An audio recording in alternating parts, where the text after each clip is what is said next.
बच्चों के चहुमुखी विकास के लिए प्रताप स्कूल खरखोदा का चयन करें ताकि आपके बच्चे संस्कार, शिक्षा, टेक्नोलॉजी, खेल, स्वास्थ्य एवं सांस्कृतिक गतिविधियों द्वारा विदेशों में तिरंगा फहराते हुए इंजीनियर, डॉक्टर, लेफ्टिनेंट तथा राजनेता बनकर देश एवं विदेशों में उच्च पदों को सुशोभित कर सकें। गांव थाना कला वासियों ने अपनी मांगों को लेकर सौंपा ज्ञापन। खरखौदा बृहस्पतिवार को थाना कला वासियों ने अपनी मांगों को लेकर डीआरओ, एसडीएम, डीसी व मुख्यमंत्री के नाम अपना मांग पत्र सौंपा है।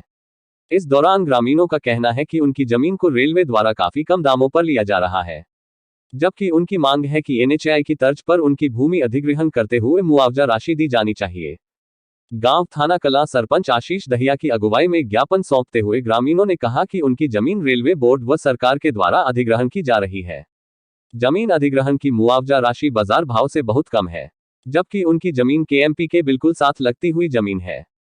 नेशनल हाईवे के तहत केएमपी और केजीपी को एनएच का दर्जा मिला हुआ है, जो कि उनकी जमीन के बीच से होकर गुजरते हैं।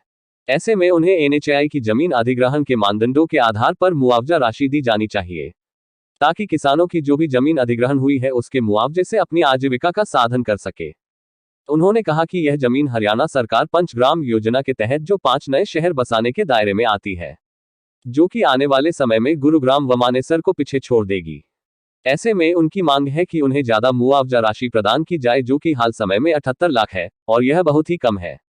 ऐसे में इस मुआवजा राशि से किसान सहमत नहीं है। आज 5 जनवरी को भारत सरकार और हरियाणा सरकार के सानिध्य से एक रेलवे कॉरिडोर बन रहा है केएमपी के साथ में, जो गुड़गांव से और अपना सोनीपत तक आएगा मानेसर से। तो उसी की लैंड एक्विजिशन के रिगार्डिंग आज डीआरओ सोनीपत और रेलवे बोर्ड के अधिकारी आए थे और अवार्ड को सुनाने के लिए आए थे। और उन्होंने आज 78 लाख रुपए प्रति एकड़ के हिसाब से हमारे गांव थाना कला की जमीन का अवार्ड सुनाया है। और ये सारे लोग हैं जिनकी जमीन इस रेलवे कॉरिडोर में एक्वायर होनी है। ये लोग आए हैं, ये इस अवार्ड से ना खुश हैं, नहीं है। उसी के सिलसिले में हमने डीआरओ साहब को, एसडीएम खरखोदा को, उपायुक्त महोदय सोनीपत को और साथ में सीएम को भी असहमति जताई है, क्योंकि हमारा जो गांव थाना कला है उसमें केएमपी के दोनों तरफ हमारी जमीन है गांव की। और जो हरियाणा सरकार एक पंचग्राम योजना के तहत जो 5 नए शहर बसाने जा रही है, उसमें से एक शहर उस जमीन पे बसना है। और वो शहर बसने के बाद, जैसा कि पीछे माननीय मुख्यमंत्री जी भी आए थे, तो वो बता रहे थे कि भाई ये गुड़गांव और मानेसर से भी कहीं बड़ा शहर बनेगा। तो जब इतना बड़ा शहर बनेगा और जहाँ 10-10 करोड़ रुपए प्रति एकड़ का बाजार भाव है, 5 से 10 करोड़ रुपए प्रति एकड़ का बाजार का भाव है, और हमारे किसान जो हैं सिर्फ 78 लाख रुपए में कैसे उनको संतोष हो सकता है? वो तो थोड़े टाइम के बाद 78 लाख रुपए से अगर मुआवजा ग्रहण सरकार करके देगी या रेलवे बोर्ड देगा, तो भूखे मरने की कगार पे आ जाएंगे। क्योंकि ना तो आसपास में उनको खेती मिलेगी, उसके बदले में कोई जमीन अगर हम लेने जाते हैं तो कहीं भी 1 करोड़ से नीचे आसपास में 20, 30, 40 किलोमीटर में कोई प्रति एकड़ का भाव, बाजार भाव नहीं है। तो सरकार से भी, रेलवे बोर्ड से भी हमारी यही डिमांड है कि हमारा जो मुआवजा है वो national highway authority of India NHAI की तर्ज पर जो रेट है, उस पे जो उनके मानदंड है, उन मानदंडों के आधार पर गांव की ज़मीन का जो है ना एक्वायरमेंट हो और उनको मुआवजा मिले। साथ में मैं पंचायत की ज़मीन का प्रतिनिधि कर रहा हूं, तो पंचायत की ज़मीन का कोई नोटिस नहीं दिया गया, और जहां तक सुनने में आ रहा है कि पंचायत को इस ज़मीन का कोई मुआवजा मिलेगा नहीं। तो ये भी न्यायोचित नहीं है।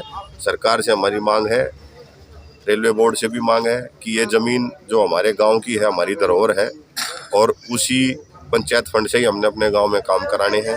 तो हमें जो है ना पंचायत का भी जो ज़मीन एक्वायरमेंट में जारी है, चाहे वो 1 एकड़ जारी हो, 2 एकड़ जारी हो, जितनी भी ज़मीन है उसका मुआवजा उचित भाव से साथ के साथ पंचायत को भी पैसा दिया जाए।